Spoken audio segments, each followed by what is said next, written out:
Foco da Notícia. Apresentação Rubens Salomão. Ótimo dia, você que se liga na 730 em Goiânia, 7 horas e 33 minutos, aqui na bancada do Primeiro Tempo da Notícia, comigo, Eduardo Horácio, para a partir de agora entrevistarmos o ex-senador Demóstenes Torres, do PTB.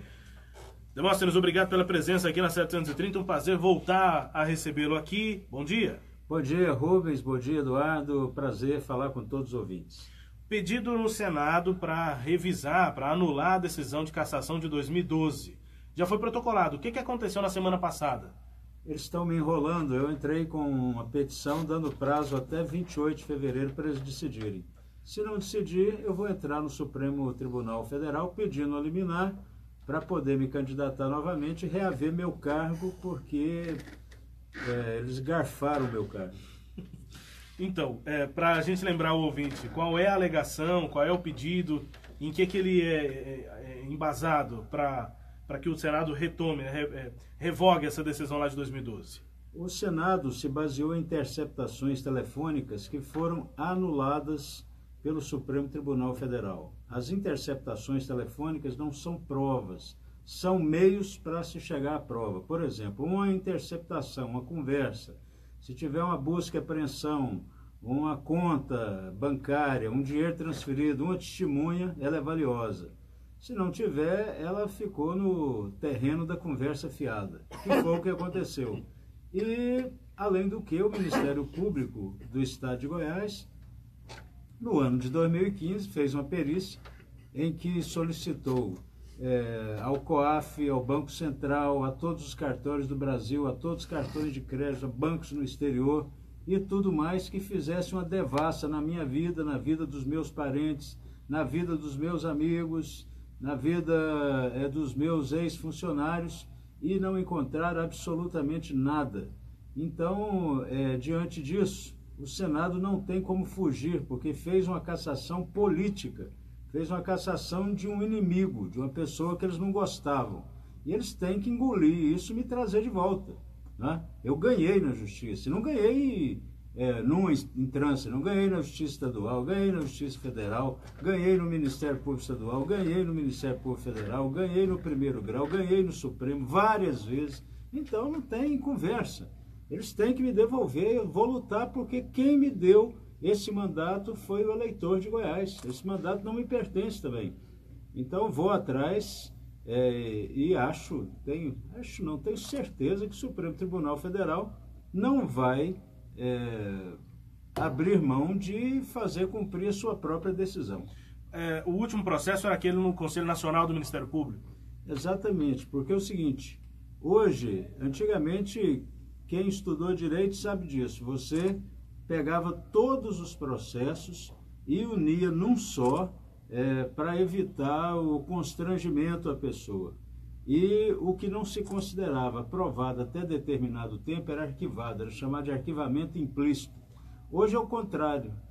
A polícia, o Ministério Público, especialmente, eles pegam e fragmentam as petições em várias, para você sair de um e continuar em outro, né?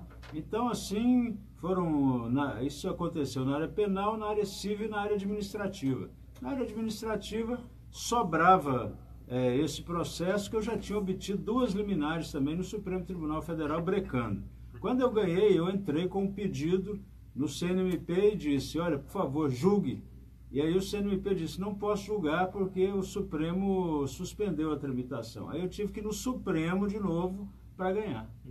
Horácio. O que faz o senhor acreditar que o Supremo ou o Senado vão revogar uma decisão do próprio Senado, coisa que nunca aconteceu na história da República Federativa do Brasil? Que a cassação foi uma cassação política, né? Os senadores votaram pela cassação do senhor. O Senado nunca revogou uma cassação que ele próprio fez, e o Supremo também muito menos, nunca quis interferir nessa questão de outro poder. Por que o senhor acha que agora vai ser diferente? É porque é a primeira vez que alguém pede isso. E justamente o que você disse, o julgamento é político, como no Tribunal do Júri. No Tribunal do Júri, você faz um procedimento de apuração, o juiz verifica se tem ou não tem cabimento aquele pedido. Por exemplo, alguém matou um outro. se não tem legítima defesa, se não tem estrito cumprimento do dever legal, então o juiz absolve sumariamente o cidadão. Caso contrário, manda para o tribunal do júri, onde o povo decide. E ao contrário do juiz, o povo decide só dizendo sim ou não. No processo do Senado é exatamente a mesma coisa. Até o Supremo já decidiu isso por unanimidade. Você tem uma primeira fase, que é uma fase administrativa, né? O Supremo decidiu que esse procedimento ele é um processo administrativo como qualquer outro, né? E ao processo administrativo se aplicam todos os requisitos do processo judicial: contraditório, prova lícita e etc. Então, aí você mostrou a sua genialidade. Eu não estou atacando a decisão do Senado, eu estou atacando o processo administrativo do Senado. Se o processo cai o julgamento, porque o senador só pode julgar sim ou não, como no tribunal do júri, se antes teve um processo limpo, e não houve o processo limpo, né? Então eu estou atacando esse processo sujo que levou os senadores ao processo político, né? O julgamento político. E creio firmemente, primeiro, se muita gente no Senado confunde isso, olha, mas o julgamento é político. Sim, eu não estou atacando o julgamento, mas os próprios senadores têm essa argumentação. E, claro, se o Senado não acatar, eu vou ao Supremo. Eu tenho certeza que o Supremo me dá a liminar. Pois é, mas aí são dois pedidos ou dois pedidos em um só? Por exemplo, a questão do senhor voltar a ser elegível, né? Porque hoje o senhor está inelegível até 2026, por causa da lei da ficha limpa. 2023. Na realidade, houve uma anotação errada, porque a lei fala o seguinte... Porque não são 8 anos depois do fim do mandato? Do mandato ou da legislatura. O senador tem 2 legislaturas. Eu fui cassado da primeira legislatura, que se findou em 31 de janeiro de 2015, mais 8, 31 de janeiro de 2023. Então, em 2022, eu posso me candidatar a 2 cargos que tomam posse em 1º de fevereiro de 2023. Senador ou deputado federal. Hoje, ou deputado estadual. Deputado estadual também é 1º de fevereiro. Então, também deputado estadual. Porque o prazo não é em relação à eleição, mas sim no dia da posse. Senão você fica mais um tanto inelegível, né? Sim. Então, eu posso me candidatar em 2022, mas eu quero me candidatar agora. Eu quero que meu nome seja submetido ao crivo popular e o povo decida se eu volto a ser senador ou não. Mas são 2 pedidos ou não? Para voltar a ser senador e para ficar elegível? Não, é um pedido só. Porque porque não seria mais fácil o Supremo entender que o senhor está elegível, né? Volta a ter a possibilidade de se candidatar, mas não devolve o mandato. Agora, devolver o mandato parece uma coisa quase impossível. Olha, eu fiz de acreditar que vai acontecer. Eu fiz pedidos alternativos, né? Eu pedi ao Senado e pedirei ao Supremo, se o Senado atender, primeiro, que me torne elegível. Segundo, que me devolva o mandato. Por quê? Então são pedidos diferentes. Mas dentro do mesmo processo. Qual a razão disso? A razão é que o Senado e o Supremo não tem como fugir. Porque tem que anular a resolução. Anulou a resolução, eu tenho meu mandato de volta. Mas sabendo que o julgamento no Senado é político mesmo. E que o Supremo também é um tribunal político no sentido bom da palavra, né?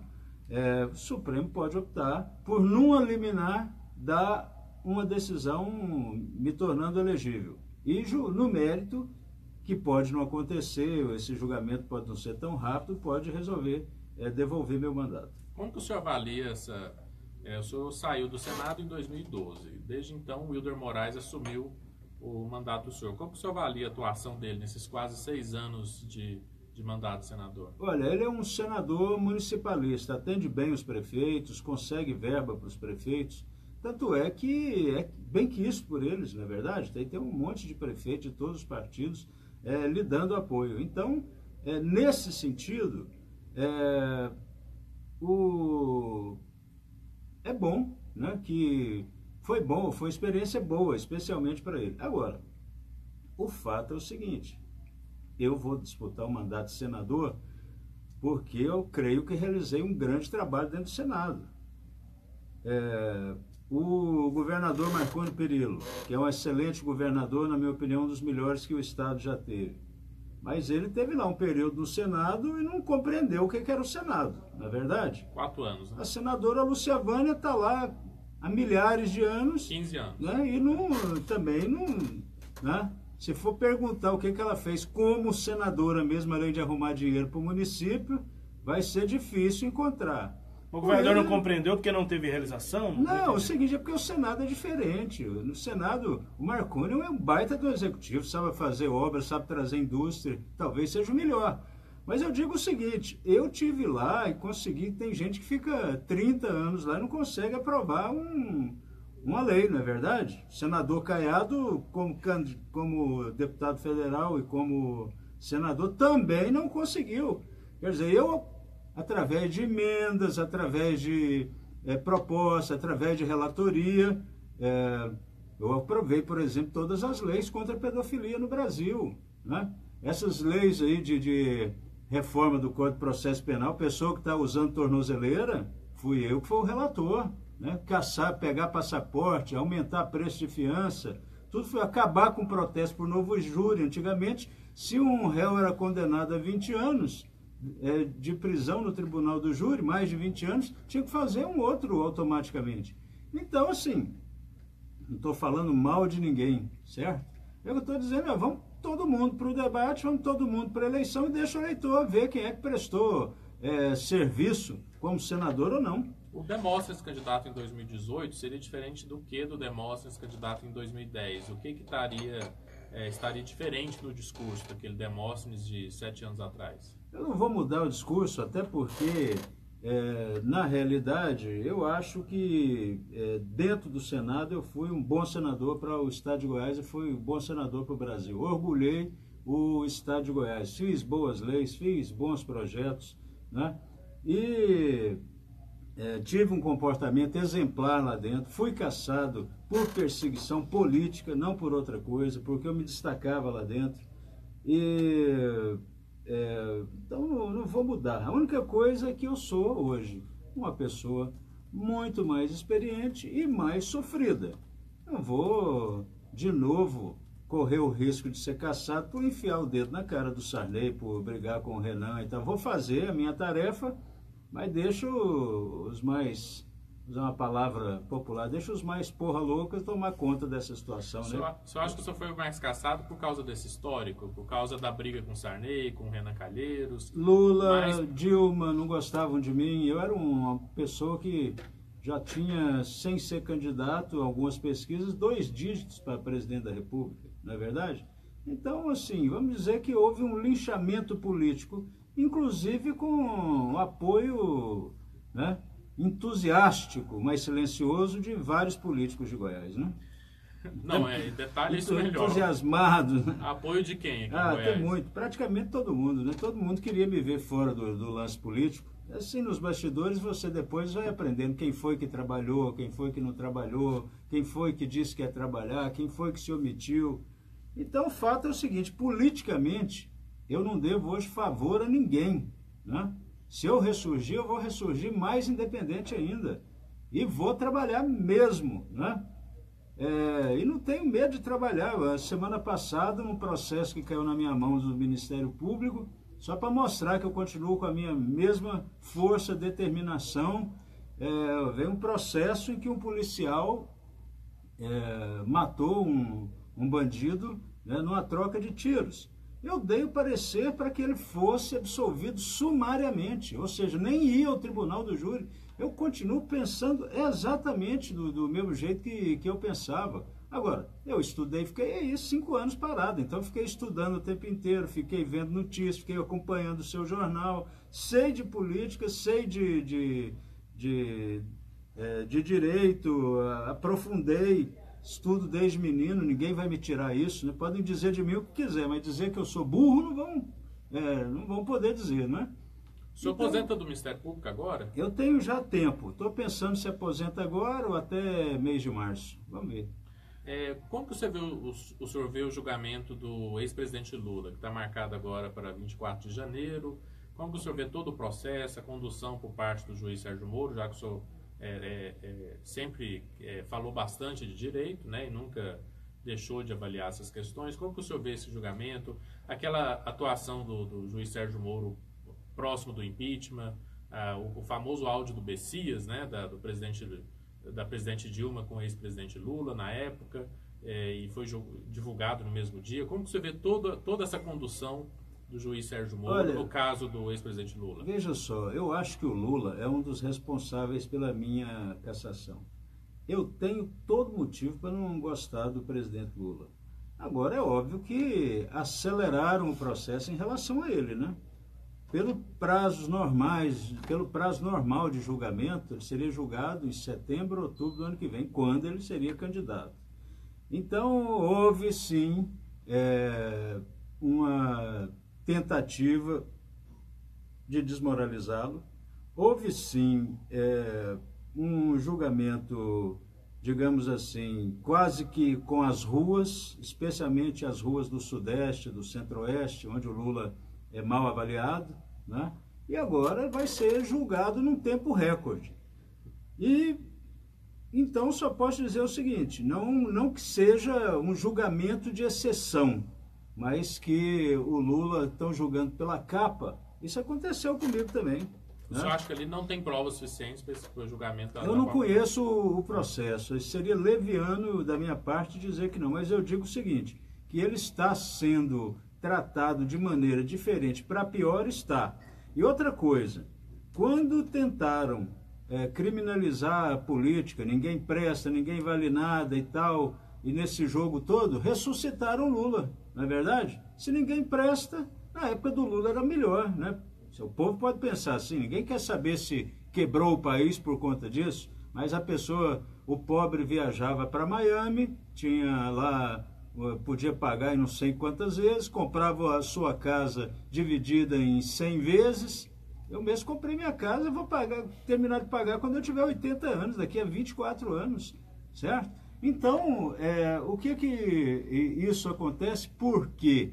Porque ao pegar Lula e ao pegar todos os outros políticos e colocarem todos no mesmo liquidificador, alguém tem que sobrar, não é verdade? E sobrou quem? Sobrou o Lula. Então, o Lula candidato é um candidato poderoso.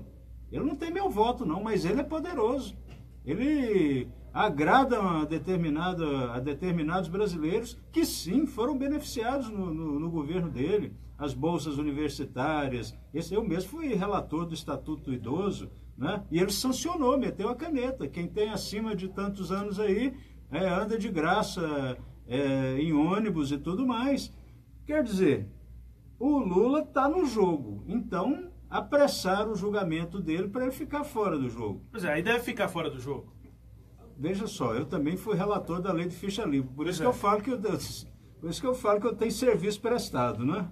Então, como relator da lei de ficha limpa, tem lá o seguinte, todo mundo que é condenado no segundo grau em ação de improbidade, menos o do artigo 11, mas que importe enriquecimento ilícito, perda do erário, né, desvio.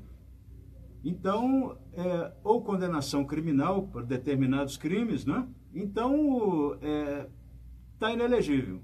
Mas se um tribunal superior ou supremo decidir que houve algum vício no julgamento, né, pode ser suspensa essa condenação e possibilitar a candidatura. Então, em regra, está fora do jogo, mas dependendo do ministro que cair, está dentro do jogo, mesmo condenado. E o juiz Sérgio Moro, você acha que o Brasil precisa de mais juízes como ele ou de menos juízes como ele? Eu acho que o Sérgio Moro fez um papel brilhante nesse aspecto. Só acho que houve uma glamorização da figura dele, não é? Talvez até porque seja o primeiro. E isso não é bom. O que ele faz deve acontecer todos os dias através de todos os juízes, não é? Então, eu imagino que à medida que isso virar rotina, isso vai ser uma coisa que não vai ter tanto impacto. Porque o que impactou isso? Impactou na fechada de várias empresas, na quebra de várias empresas, no desemprego, porque está todo mundo batendo palma aí, está todo mundo achando bonito. Mas ano que vem a eleição vai ser decidida como sempre, na base da economia. O cidadão que está desempregado, que tem que buscar comida no vizinho, instituição de caridade, quer saber se tem gente presa ou se tem gente solta, não quer a comida em cima da mesa dele. E é isso que vai decidir a eleição do ano que vem. Claro que também acho que tem um grande caminho, uma grande senda para os chamados candidatos malucos, né? Quando está tudo assim meio perdido, o cara fala assim, vou votar naquele malucão, né? O malucão é o outsider? Tem vários aí, né? É o Bolsonaro. Não, mas é o conceito de outsider. Tem para presidente, tem para governador, tem para senador, para vereador, para o que quiser, para deputado federal. Tem nego aí falando que, lembra do Collor? Com um tiro eu vou derrubar a inflação. Até hoje, se não fosse aí, né, derrubar o sacrifício do brasileiro e tal, a inflação não tinha voltado para o patamar normal, né? A Dilma queria fazer uma nova economia, né? Tinha até um nome pomposo, me esqueci, não sei o que lá, novo não sei o que lá econômico, novo vetor econômico e tudo mais. Não é assim. O Bolsonaro é um malucão desse? Olha, vou te falar uma coisa, eu não posso falar mal do Bolsonaro porque eu gosto dele, sabia? E ele gosta de mim também. Então, outro dia nós nos encontramos, ele até me disse, senador, não mudou nada, tá tudo ok entre nós e tal. Então, assim, me poupem de falar mal do Bolsonaro, porque eu gosto dele. Mas o senhor gostaria de falar mal dele, né? Não, mas eu sou amigo dele, eu gosto dele, gosto mesmo. E as questões de Goiás, Demóstenes, por exemplo, a questão do pedágio que está sendo discutida atualmente, o senhor acha que é uma boa ou não implantar pedágio nas rodovias estaduais? É uma boa, tem que implantar, em qualquer lugar do mundo tem. Agora, são os pedágios mais caros do mundo, né? A gente não sabe por que cobram tanto de pedágio. Acho que aí o Ministério Público devia entrar nisso para saber qual a razão. Acho que tem que, olha... Para a rodovia ser boa, tem que ser o mais caro do mundo. Se for mais barato, fica ruim. Exato, tem que cobrar, mas tem que cobrar um preço decente, justo. Tem que calcular isso. Ministério Público, aí sim, o Ministério Público tem que entrar na parada em favor do consumidor. Estava vendo uma discussão aqui sobre reajuste do IPTU. Vim ouvindo vocês no rádio aí, né?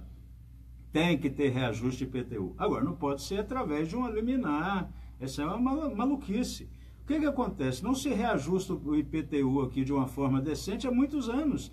E ninguém gosta de pagar imposto. Tanto é que é o nome, imposto, não é voluntário, né? Mas como é que o município vai funcionar assim? Aí começa a ter o subterfúgio. A cidade está cheia de câmera para todo lado, né? Então, se o sujeito estiver namorando a namorada dentro do carro, corre o risco de, né, pegar uma multa e ainda ser processado por atentado ao pudor.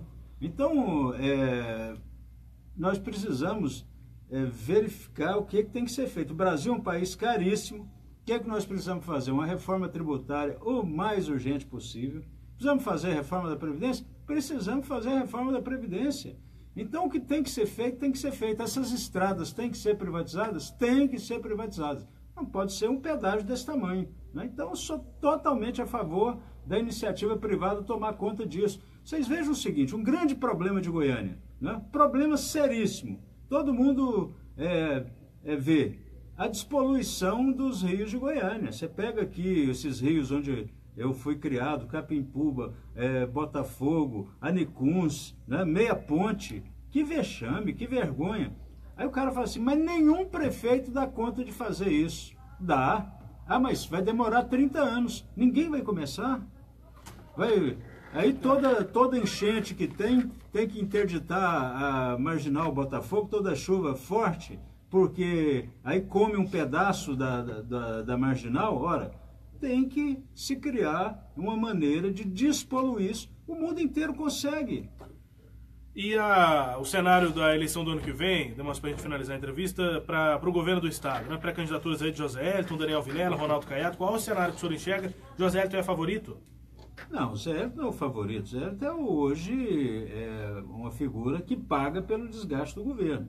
Ele é um homem talentoso, ele é um homem inteligente, é um homem culto, preparado. Foi, digo foi porque não está mais, foi o melhor advogado da área eleitoral do estado de Goiás. Então, assim, ele tem muitas virtudes. Mas acontece que o povo cansou do governo. E é normal, 20 anos ninguém aguenta mesmo. Então, o que é que tem que ser feito? Eu já conversei isso várias vezes, com ele inclusive, porque eu tenho amizade, amigo não pode ficar dourando a pílula para o outro. Há um cansaço em relação ao governador Marconi Perillo. O cansaço se estampa nas próprias pesquisas. O homem tem 28 pontos para candidato a senador com 2 vagas, né? E com 2 opções. Quer dizer, a própria eleição dele é uma eleição que não é segura. E aí do nosso Zé Hélito, por uma questão de lealdade, eu acho que ele tem que fazer isso mesmo, fica para baixo e para cima com o governador, como se o candidato fosse o Marconi Perillo. Então ele mete a mão no bolso, tira a identidade, está lá a identidade, Marconi Perillo. E o eleitor não quer isso. Tem que o descolar. eleitor quer o Zé Hélito. Ele não tem que se descolar, porque ele precisa da base, ele precisa do Marconi, ele gosta do Marconi, ele é leal. Isso é uma das qualidades boas, né? Eu sei o que é estar por baixo, nem que fugir da gente. Esse sujeito que andava colado na gente 24 horas por dia, puxando saco, político inclusive, voa, né?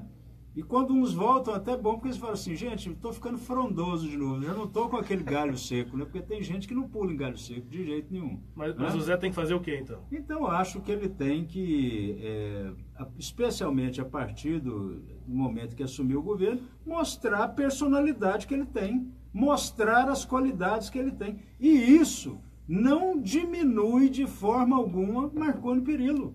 O eleitor quer votar de novo no Marconi? Não, até não pode. Mas quer votar num candidato, pode ser que queira votar num candidato dele, desde que mostre ser diferente dele. A renovação tem que se dar dentro da própria base do governo. Muita gente nos acompanhando aqui pelo Facebook, também repercutindo a entrevista pelo WhatsApp. Nós, infelizmente, chegamos ao fim da conversa com o ex-senador Demóstenes Torres. Obrigado, Demóstenes, pela participação aqui na 730. A gente vai acompanhando, prazo, então, dado ao Senado dia 28 de fevereiro. Isso. Se não decidir até lá, eu entro no Supremo. Obrigado pela entrevista, bom dia. Obrigado, Rubens Salomão, obrigado, Eduardo Horácio, obrigado a todos os ouvintes. Destaques da entrevista com o ex-senador Demóstenes Torres, ouvinte confere no portal 730.com.br, também no facebook.com/rádio 730.